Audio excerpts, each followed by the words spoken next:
Class 11 chemistry में unit 12 organic chemistry में आज हम लोग एक नया टॉपिक स्टार्ट करेंगे जो है समवायता आइसोमेरिज्म। ठीक है, तो चलिए इसे आज पढ़ना स्टार्ट करते हैं। कार्बनिक रसायन में ऐसे कई यौगिक हैं जिनका अणु सूत्र तो समान होता है, परंतु उनके संरचना सूत्र, उनके भौतिक और रासायनिक गुणों में भिन्नता या अंतर पाया जाता है। ऐसे यौगिक एक दूसरे के समावयवी कहलाते हैं और यह परिघटना को हम समवायता कहते हैं। ठीक है, यहाँ पर यह परिभाषा हमको ये बताती है कि हम लोग जब कार्बनिक रसायन, जैसे हम अभी ऑर्गेनिक केमिस्ट्री पढ़ते हैं, तो ऑर्गेनिक केमिस्ट्री में बहुत सारे यौगिक जिनके अणु सूत्र तो समान होंगे किंतु उनके संरचना सूत्र, भौतिक और रासायनिक गुण अलग अलग होंगे। तो ऐसे यौगिक ही क्या कहलाते हैं, एक दूसरे के समावयवी कहलाएंगे। और यह जो परिघटना है या इस प्रकार का जो उदाहरण है वो केवल समवायता में ही देखने को मिलता है। ठीक है, तो आज हम लोग समवायता में कुछ ऐसे ही यौगिकों की संरचनात्मक और त्रिविम समवायता के बारे में पढ़ेंगे जिनमें उनके अणु सूत्र तो समान रहेंगे किंतु उनके संरचना सूत्र, भौतिक, रासायनिक सभी गुण अलग अलग पाए जाएंगे। तो समवायता मुख्यतः दो प्रकार की होती है। ठीक है, पहला होता है संरचनात्मक समवायता और दूसरा होता है त्रिविम समवायता। संरचनात्मक समवायता टोटल 6 प्रकार के होते हैं। श्रृंखला समवायता, स्थान समवायता, क्रियात्मक समवायता, मध्यावयता, चलयावयता, वलय श्रृंखला समवायता। और त्रिविम समवायता 3 प्रकार के होते हैं, प्रकाशीय समवायता, ज्यामितीय समवायता और संरूपण समवायता। तो हमको समवायता के अंतर्गत इन सारे टॉपिकों को कवर करना है। बहुत ही आसान है ये और एग्जाम की दृष्टि से भी ये बहुत इंपॉर्टेंट है। एग्जाम में समवायता से एक क्वेश्चन पूछे ही जाते हैं। ठीक है, तो ये इसमें से सारे टॉपिक आप लोग को पढ़ना ही है। तो आज हम लोग संरचनात्मक समवायता, श्रृंखला और स्थान, इसके जो 2 प्रकार हैं, इन दोनों प्रकारों के बारे में आज हम लोग पढ़ेंगे, एग्जाम्पल के साथ उन्हें समझेंगे। ठीक है, बाकी के जो 4 समवायता है उसको हम नेक्स्ट वीडियो में, ठीक है, स्टेप बाय स्टेप पढ़ते जाएंगे। तो सबसे पहले हम पढ़ेंगे संरचनात्मक समवायता क्या होती है और श्रृंखला और स्थान समवायता किसे कहेंगे और उनके उदाहरण क्या होंगे। आप लोग कभी भी कोई भी क्वेश्चन के आंसर लिखते हैं तो उसमें आप लोग को एग्जाम्पल देना ही है। ठीक है, चाहे वो असाइनमेंट क्वेश्चन हो, चाहे वो थ्योरी के हो, आप लोग को हर एक प्रश्न में उदाहरण को इन्वॉल्व करना ही है। ठीक है, तब जाकर के आप लोग का आंसर को कंप्लीट माना जाएगा।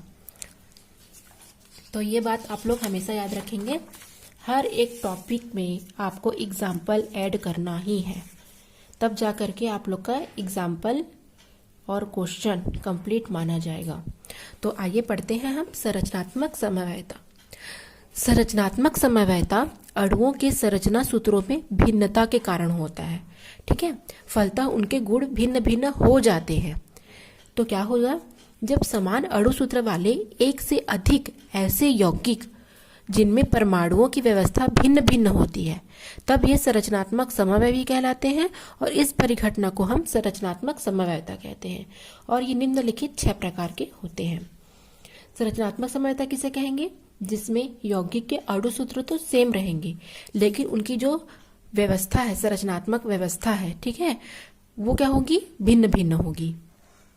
तो उस प्रकार के जो यौगिक होते हैं वो एक दूसरे के समवायवी कहलाएंगे और इस परिघटना को हम संरचनात्मक समवायता कहेंगे। तो पहला प्रकार देखते हैं हम आज, श्रृंखला समवायता।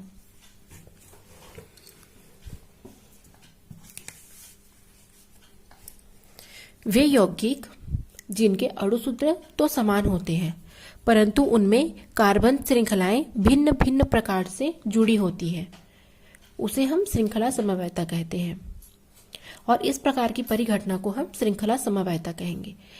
मतलब यह कहा जा रहा है कि जब हम यौगिक की संरचना देखेंगे तो उनके अणु सूत्र तो सेम रहेंगे, अणु सूत्र में कोई चेंजेस नहीं होगा, लेकिन जो उनके कार्बन परमाणुओं की जो श्रृंखला होगी वो अलग अलग होगी।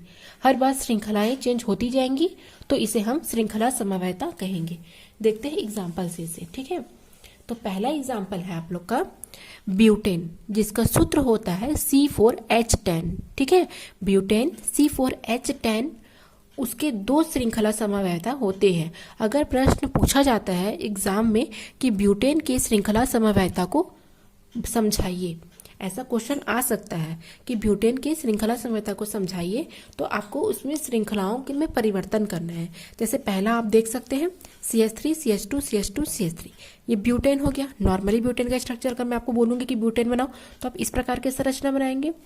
अगर इसमें का एक, ठीक है, CH2 ग्रुप को हटा दे वहां से, तो यहां पर अगर ऐड करेंगे तो अब इसका नाम क्या हो जाएगा, 1 2 3 2 मेथिल प्रोपेन हो जाएगा, या इसको हम आइसोब्यूटेन भी कहते हैं, ठीक है।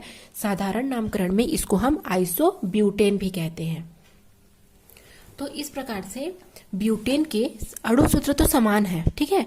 आप देख सकते हैं इसके अणु सूत्र में कोई चेंजेस नहीं है, लेकिन इसकी जो संरचना है उनकी श्रृंखलाओं में परिवर्तन हुआ है, ठीक है। एक बार वो सीधी श्रृंखला है और एक बार वो क्या है, पार्श्व श्रृंखला है या शाखित श्रृंखला है।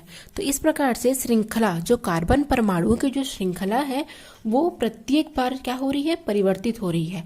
तो इस प्रकार के समवायता को हम श्रृंखला समवायता कहेंगे।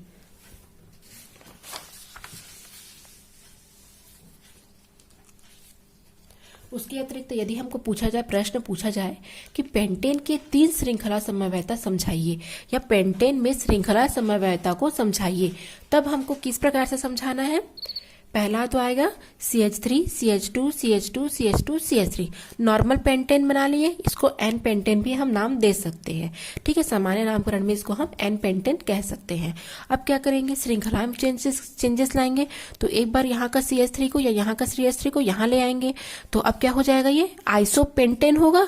या फिर अगर ये आपको दिक्कत लगता है तो 1 2 3 4 2 मेथिल ब्यूटेन, इस प्रकार का नामकरण कर सकते हैं। फिर से देखेंगे तो एक और श्रृंखला चेंज हो सकती है, इसको हम इस प्रकार से भी चेंज करके 2 मेथिल ग्रुप को यहाँ करके हम इस प्रकार से श्रृंखला बना सकते हैं, 2 डाइमेथिल प्रोपेन, इस प्रकार की भी संरचना बना सकते हैं। तो यही कहने का मतलब है कि अणु सूत्र तो समान होंगे, ठीक है ना, अणु सूत्र तो समान होंगे। क्या होगा, C5H12 होगा। अणु सूत्र समान होंगे, तीनों में आप गिनती कर सकते हैं। कार्बन 5 होंगे, जैसे 1 2 3 4 5, और हाइड्रोजन कितने होंगे आपके, 12 होंगे। तो हर बार अणु सूत्र समान होगा, लेकिन उसकी जो श्रृंखलाएं हैं जो कार्बन परमाणु की, उन श्रृंखलाओं में परिवर्तन होता जाएगा। तो इसे ही हम क्या कहेंगे, श्रृंखला समवायता, ठीक है। तो अगर एग्जाम में क्वेश्चन आता है कि श्रृंखला समवायता किसे कहते हैं, उदाहरण सहित समझाइए, तो आप लोग को एक उदाहरण के माध्यम से श्रृंखला समवायता को परिभाषित करके समझाना है। बिना एग्जाम्पल के आपका हर एक आंसर इनकम्प्लीट ही कहा जाएगा। अब दूसरा पढ़ते हैं स्थान समवायता, ठीक है। सेम परिभाषा है, वे यौगिक जिनके अणु सूत्र समान होते हैं, ठीक है, जिनके अणु सूत्र में कोई चेंजेस नहीं होगा, लेकिन अगर इसमें द्विबंध जुड़ा है, त्रिबंध जुड़ा है, या कोई भी क्रियात्मक समूह जुड़ा है, ठीक है, या द्विबंध या त्रिबंध या कोई भी क्रियात्मक समूह जुड़ा है, तो उनका जो पोजीशन या स्थान है वो हर बार चेंज होते जाएगा, ठीक है। तो इस प्रकार की समवायता को हम क्या कहेंगे, स्थिति या स्थान समवायता, ठीक है, जिनमें यौगिक के जो अणु सूत्र है वो तो एक जैसे रहेंगे, हर बार समान रहेंगे। जैसे अभी हमने इसमें देखा था, अणु सूत्र में कोई परिवर्तन नहीं आएगा, लेकिन अगर उसमें द्विबंध है, त्रिबंध है, या उसमें अगर क्रियात्मक समूह जुड़ा है, तो उनके स्थान हर बार परिवर्तित होंगे, हर बार अलग अलग होंगे। तो इसे हम स्थान, नाम से स्पष्ट है, स्थान में चेंजेस लाना, स्थान में परिवर्तन होना ही स्थान समवायता कहलाती है। इसको भी हम एग्जाम्पल से समझ लेते हैं। इसका एग्जाम्पल देखते हैं, प्रोपिल अल्कोहल, ठीक है, क्या है इसका नाम, प्रोपिल अल्कोहल। तो प्रोपिल जो अल्कोहल है, इसके कितने स्थान समावेवी बनेंगे, इसको हमको देखना है, ठीक है। तो पहला तो CH3 CH2 CH2 OH, यहाँ हमको क्या है, कार्बन 3 है, तो 1 2 3 कार्बन हो गया, और OH, प्रोपेन 1 ऑल, क्योंकि 1 2 3 है तो प्रोपेन 1 पर ऑल लगा है, इसलिए प्रोपेन 1 ऑल। सेकेंड में हम क्या करेंगे, 1 2 3 क्या हो जाएगा, प्रोपेन टू ऑल। ठीक है, इस प्रकार इसमें जो OH क्रियात्मक समूह है, इनके स्थिति में या इनके पोजीशन में हम हर बार चेंज करेंगे। पहला स्थान 1 नंबर पर था, अब दूसरा स्थान 2 नंबर पर आ गया। ठीक है, तो इस प्रकार की जो समवायता होती है उसको हम क्या कहते हैं, स्थान समवायता, जिसमें अगर द्विबंध हो, त्रिबंध हो या फिर क्रियात्मक समूह हो तो उनमें ही क्या होगा, हर बार परिवर्तन होगा। ठीक है, हर बार वो क्रियात्मक समूह हर बार अलग अलग जगहों पर रहेंगे। जैसे इसमें एक बार 1 पर है फिर 2 पर है, इस प्रकार की श्रृंखला होगी। जैसे एक और देखते हैं C3H7 क्या बोलेंगे, प्रोपिल क्लोराइड। ठीक है, या क्लोरोप्रोपेन ये होगा। तो इसके कितने समवायी बनेंगे, तो 2 समवायी बनेंगे। पहला हो जाएगा इसका इस प्रकार से CH3 CH2 CH2 Cl। ठीक है, ये हो जाएगा क्योंकि 1 पर लगा है ये, तो 1 क्लोरोप्रोपेन। ठीक है, अब ये फिर चेंजेस हो जाएगा इस प्रकार से। सेकंड पर ले आते हैं इस प्रकार से, तो 2 पर आ गया तो 2 क्लोरोप्रोपेन हो जाएगा। तो 2 समवायवी ही संभव है इसके। ठीक है, इस प्रकार से हमको एग्जाम में अगर आएंगे क्वेश्चन तो हमको सॉल्व करने हैं। एक लास्ट एग्जांपल से हम लोग देखते हैं, ब्यूटीन। ठीक है, यहाँ डबल बॉन्ड है ब्यूटीन, C4H8 के कितने समवायी बनेंगे। तो पहला होगा आपका CH3 CH2 इस प्रकार से। ठीक है, तो इसका नाम क्या हो जाएगा, 1 2 3 4 नाम हो जाएगा इसका ब्यूट 1 इन या फिर 1 ब्यूटीन। ठीक है, या फिर ब्यूटीन 1 करेंगे। सेकंड हो जाएगा CH, अब यहां ले आएंगे डबल बॉन्ड को 3। ठीक है, तो अब 1 2 पर आ गया, तो अब नाम हो जाएगा इसका नाम हो जाएगा ब्यूट 2 इन या फिर ब्यूटीन 2। पहले 1 पर है फिर 2 पर है, तो इस प्रकार से इसमें डबल बॉन्ड या द्विबंध में परिवर्तन आया है। पहले 1 पर रखा गया है फिर 2 पर रखा गया है, इसलिए इसे हम स्थान समवायता कहेंगे। अर्थात स्थान समवायता में जो यौगिक होते हैं उनके अणुसूत्र एक जैसे होते हैं, किंतु उनकी जो संरचना होती है द्विबंध त्रिबंध या क्रियात्मक समूह की, वो हर बार परिवर्तित होती है। तो इसे ही हम स्थान या स्थिति समवायता कहते हैं। तो आज का ये वीडियो यहीं खत्म हुआ। Thanks for watching.